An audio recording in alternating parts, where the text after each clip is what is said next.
Nowadays, this movie would probably have a lawsuit because the hills don't actually have eyes.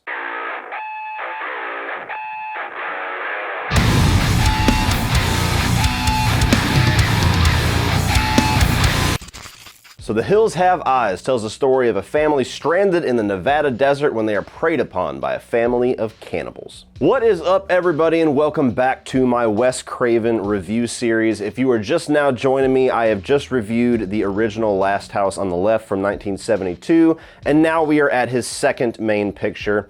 Not counting his porno run. I don't think I could review those. That would bring fuck this movie to a whole new meaning on this channel. But we're at The Hills Have Eyes, and we're going to be going through every single one of his studio-released movies, with the exception of the 2 Nightmare on Elm Street films and the 4 Scream films, because those have already been reviewed on this channel. No reason to retread those. My thoughts have not changed one bit.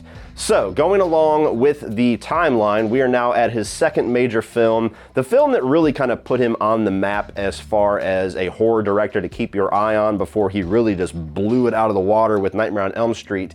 And that is the original Hills Have Eyes. Now, this is another first-time watch for me. I have seen the remake, and I also have seen the sequel to the remake. I don't remember much about either of those films, but I am debating heavily on also reviewing those in the next week or so to be able to have a Hills Have Eyes ranking just in and of itself of those 4 films. So keep your eyes out for those reviews. Maybe my thoughts have changed since the last time I've seen those. Now, while The Hills Have Eyes was still a very independent film, it was still a very low-budget film, it was still a film that they had to kind of go guerrilla style and put a lot of blood, sweat, and tears and really pound the pavement to be able to get created. This was a significant budget hike and a significant production hike from The Last House on the Left.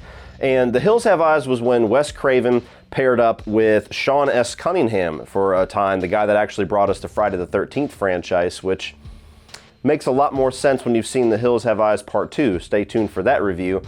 And they made a little movie about a family getting preyed upon in the Nevada desert by a group of cannibals. Now, there's a lot of things about this movie that still has a bit of a thematic through line from the message that I assume Wes Craven was trying to get through with The Last House on the Left, and a lot of the themes that he was trying to explore with that movie with the little bit of budget that he had. That's very much carried over here to where you have the themes of this innocent family that is preyed upon by this barbaric evil, and in turn have to turn that evil back on their aggressors by the end of the film. Very similar to the journey that we saw the parents go on in The Last House on the Left, but there was a lot more style to this movie. There's a lot more story here, and I do think overall it is a better movie. Now, the inspiration for The Hills Have Eyes came from this Scottish legend of this guy named Sawney Bean, and he was somebody that went off into the caves and started this incestual little cult out in the hills and started preying upon people and eating people, anybody that came into their territory.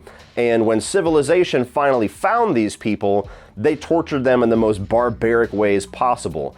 And Wes Craven was looking for ideas for a movie to set in the desert and went to a library and was going through all of these different textbooks and all these different little storylines and old mythic tales and came across this story of Sawney Bean and kind of retooled that storyline to tell this, at the time in the 70s, modern horror story. Now, while this movie has certainly got a cult following, while it's certainly a favorite amongst Craven fanatics, and it's certainly gotten a little bit more attention since we got the remake in the 2000s as well as the sequel to that, this has never really been a Wes Craven movie that I've heard overly praised or really heard stacked amongst the celebrated classics like Nightmare on Elm Street and Scream. Now, why might that be? Let's get into it. Now, starting off with the positives for The Hills Have Eyes, as far as following the timeline of Wes Craven's career, I appreciated the storytelling progression that he went on from The Last House on the Left to this. Now, while there's still some very gritty, brutal violence, while there's still a lot of exploitation elements to this movie, there's a lot more storytelling here, and there's a lot more thematic richness to grab onto. There's a lot more setup with the characters, a lot more exploration of the individual characters, both on the good side and the bad side. And I appreciated that. I like the fact that we don't just have to just bathe in the nastiness of this storyline and don't just have to sit here, strap in, and watch these people get brutalized for 90 minutes until the credits run. There's actually more to chew on within the context of the script, within the context of the plot. And I really appreciated the whole element that it's an entire family that is stuck in the desert. I mean, going into the 80s, and again, certainly we'll discuss this when we get to The Hills Have Eyes Part 2, there would have been much more of a traditional need to just have a group of teenagers, for whatever fucking reason, that ends up in the middle of this desert, and they would get picked off one by one. That kind of became the style of the slasher setup of the 80s, obviously. But being that this predated that, I like the fact that there's more of a focus on all these people being a family, being this tight-knit group, and it makes you a lot more emotionally invested in their peril. It makes you a lot more emotionally invested in all of their eventual downfalls as the movie goes on, to where you get to the middle of the film and you have that whole siege on that mobile home and just half of the family gets taken out within 5 minutes. You really feel that, and you feel like there's much more at stake, and you're much more invested in the remaining family members' triumph over the bad guys by the end of the film, because it's not just caricatures, it's not just random teenagers, it's not just a chick with tits and a guy with abs and they just get killed off in a random order until one of them just ends up being the triumphant one at the end. You actually feel for these people. And I think the violence was done a lot more tastefully, maybe a lot more easy to absorb in this movie than it was in The Last House on the Left, where that movie you kind of have to take a shower and like scrub your eyes down with bleach after you watch it. This movie, while certainly at the time was probably still very shocking and very controversial, and I know they had to rework a lot of things to get away from that X rating, when you watch it nowadays, it's not really necessarily tame, certainly with the level of gore it is, but with the way that they present the violence, or the way they present the sexual assault scene that is in this, and this family just getting murdered one by one person getting shot in the chest, the other one getting shot multiple times, another person getting set on fucking fire. It's done in a way to where it doesn't linger. It doesn't make you disgusted. It doesn't churn your stomach. It's still done in a way where you definitely feel the deaths and you definitely get that sense of dread from how horrific these crimes and these violences portrayed to these people are, but you could still be entertained by the movie, and that's very important for me. It's very hard when you watch a movie where that entertainment factor starts to slip quite a bit because they go for that shock value. And I also enjoyed how the cannibal family very much felt like characters as well. Now keep in mind, I'm watching this after the remake, but one thing I do remember about the remake is those cannibals don't really feel like characters. They all just kind of feel like mutants that are out there that you can kind of recognize the actors and you kind of can't, but they never really felt like living, breathing characters. They were just the evil. Where you watch the original here, and partially because they have full speaking lines throughout the movie, they're actually humans that talk, but they feel like individual characters. You got Papa Jupiter that just feels like this feral mountain man. You have Pluto that kind of has this aggression, but also kind of has this playful sense to him that kind of makes you enjoy him as a character, and presumably that's one of the main reasons why he's the only returning character when you get to Hills Have Eyes Part 2.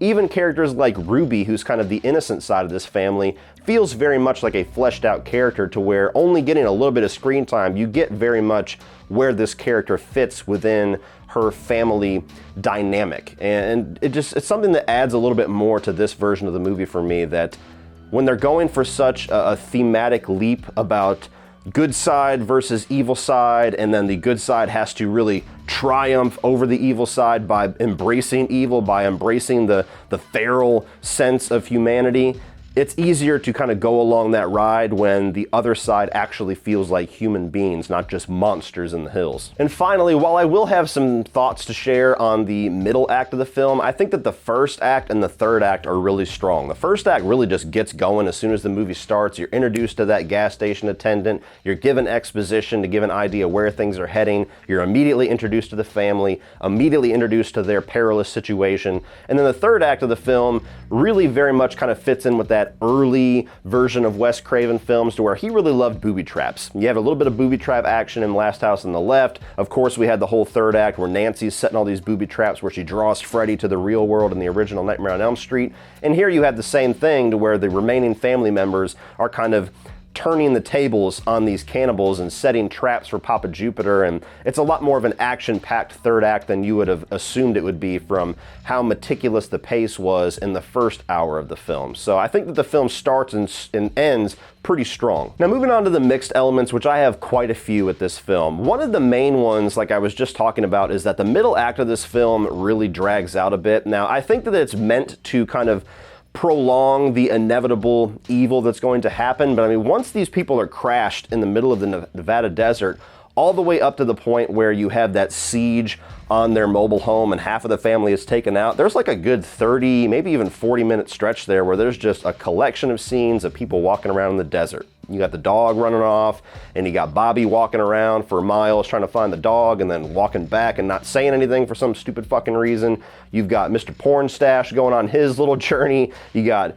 the dad going on his little journey and finding out all the origins of the cannibals at the gas station before they all converge back together. So there's a good chunk of this movie that really feels like it kind of drags a bit. I'm sure some of it was budget restrictions and just the nature of being a low budget film where they kind of had to do with what they had, which was a big ass empty desert, but it felt like there could have been a bit of a tightening up of that second act to keep the pace consistent from the first act all the way through to that explosive finish in the third. I also was very mixed on the score of this movie, mostly because there's not enough of it. I think that the score that's here is actually good, it's effective, it has a very vintage 70s, almost like Planet of the Apes vibe to it, and it's very eerie in the scenes that it comes in. But there's so much of this movie that's just quiet, and I don't know if, again, that was a creative choice to kind of reinforce the stillness and the quietness of the desert when you're just in the middle of nowhere, nobody to be found, or if that was a budget thing or they just, didn't put enough into the score. I really don't know what the explanation would be if I asked Wes Craven himself, but throughout the movie when the score kicked in, I liked it. I just wanted more of it. I also didn't love the explanation for this cannibal family. I think to an extent, the version of the story that we get, there's something interesting about that. There's something interesting about, one of the first films that kicked off this long lineage of films like Wrong Turn, and even Cabin in the Woods plays off it a little bit, to where you have that old man, that gas station attendant that is the crazy old man that sets up all the exposition, and then you have all the evil, and inevitably he's tied to it somehow. That's something that has become a cliche within this little subgenre, and this was one of the first movies to do it. But the scene where you get your explanation is wonky enough. The fact that Bob just walks in, finds this guy trying to hang himself, presumably because he thinks that it's Papa Jupiter out there getting ready to break in, and then for whatever reason he just decides to share this long fucked up story with him while he's there, and it's a very weirdly executed scene. It doesn't make any sense to me why he would be telling him all of this just to begin with. But the actual story you get, where one of his kids was just fucked up. He was just this big, ravenous thing that came out, and he had a very dark side to him. He eventually killed his sister. The dad split his face open with a tire iron, left him in the desert to die. Eventually, that kid fucked a prostitute and created his own little clan out in the mountains, and they just prey upon people to survive. There's something in there that could be interesting, but there's also something that's very weird and far-fetched and not really believable about that scenario either. Okay, so he just hung out in the mountains for presumably a long fucking time until he found a hooker and just kept her there, and then again for a long fucking time just kept having babies, and you knew he was there and you didn't call the authorities or try to kill him again. You just stayed there and started trading with him after you tried to kill the motherfucker. I don't know. There was something about that where I'm like, there's details of the story that are a bit skewed. And my final mixed element is that while I appreciate the origins of the idea that this movie came from with the whole Sawney Bean story and the story of Wes Craven going into a library and researching this and trying to tell a story yet again about exploring, how regular people can be pushed to barbaric natures and be pushed to evil just with a little tiny nudge.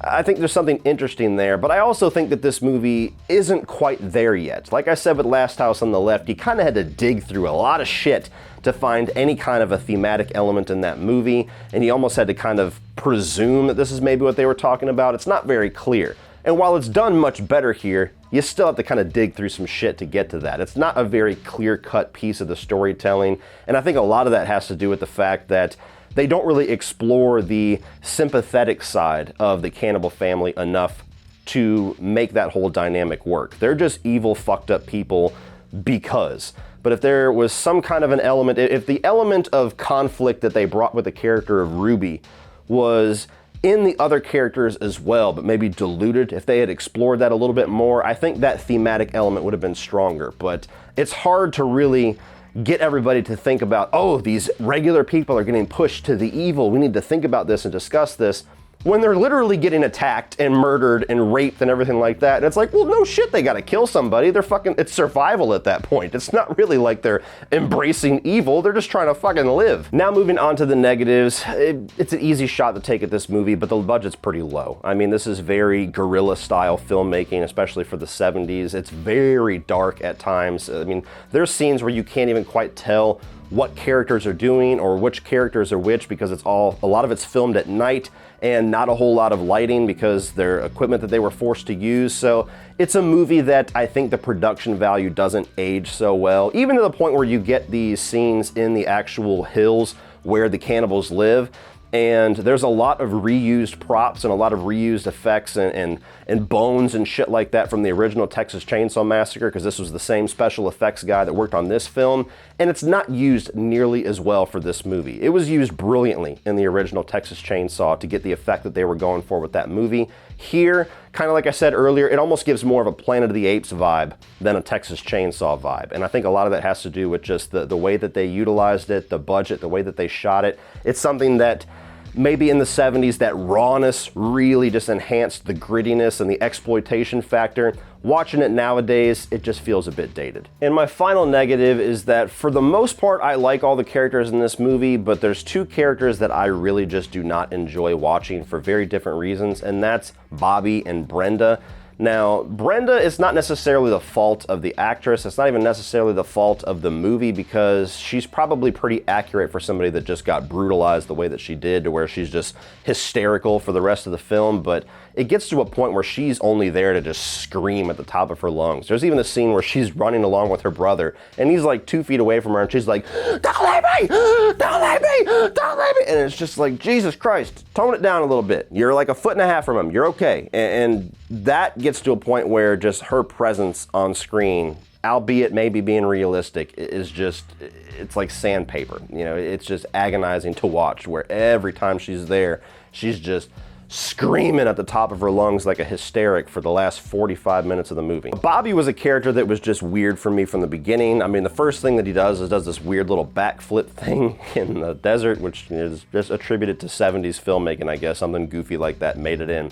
But I can't help but watch this film and the whole movie feel like I'm watching Luke Skywalker from A New Hope. Not only because he kind of looks like Luke Skywalker and Mark Hamill in that first film, but he's kind of got this whiny bitch edge to him that Luke Skywalker had in that first film, where he's just, the kid looks like he's in his 20s, but he's got the maturity of like a 14-year-old.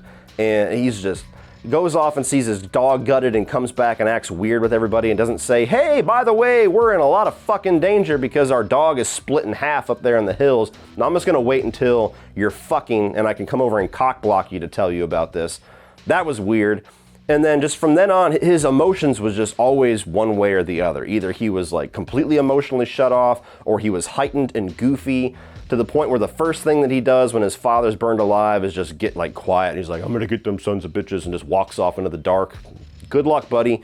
And then later on, whenever they're doing the booby trap thing with Papa Jupiter, whenever it starts to work, he's like, "Yeah!" And he's like celebrating inside of the car. And it's just something about his character grinded my gears. I don't know what it is. Him and his sister both. And the fact that they're 2/3 of the surviving element of this family, I was like, no, not for me. So overall, guys, I did like this. I don't necessarily know if I would say I like the remake more or not. I need to revisit it, but I did appreciate a lot of the improvements as a filmmaker that I got from Wes Craven, from The Last House on the Left to here. I can understand why this movie has a bit of a cult following. It's a very cool, barbaric idea for a 70s flick. It hadn't quite been the oversaturated subgenre that we have seen nowadays, thanks to the Wrong Turn franchise, namely. But it was a movie that I thought was entertaining. I thought that it ages fairly well with a lot of things that it does, just is only held back really by budgetary constraints and some things about it that very much is home for a 70s film that's just never really going to feel like it ages that well for modern filmmaking. So if you're a fan of Wes Craven and you want to see where his career goes after The Last House on the Left, definitely check this one out. I think it's a much better film, much more enjoyable to watch, but still has a few elements of a filmmaker that is learning his way. So check this thing out online and stream it. So what do you guys think of the original The Hills Have Eyes? Did you see this when it came out in the 70s? How did it affect you back then? Are you somebody that watched this later on? Did you watch it after the remake like I did? Let me know all of your thoughts on this original film down in the comment section below, guys, and we will talk about it. Please like and share this video, and be sure to hit that subscribe button if you are a Wes Craven fan, because like I said, we're going through his entire filmography for the most part, and then I'll eventually end on a ranking of every single movie that this guy has directed. And if you're just a fan of The Hills Have Eyes, hit the subscribe button as well, because I'm going to be talking about the other 3 in this franchise and doing a ranking just for the Hills Have Eyes franchise. So thank you guys for watching as always, and remember, opinions are like assholes, but that doesn't mean that you have to be.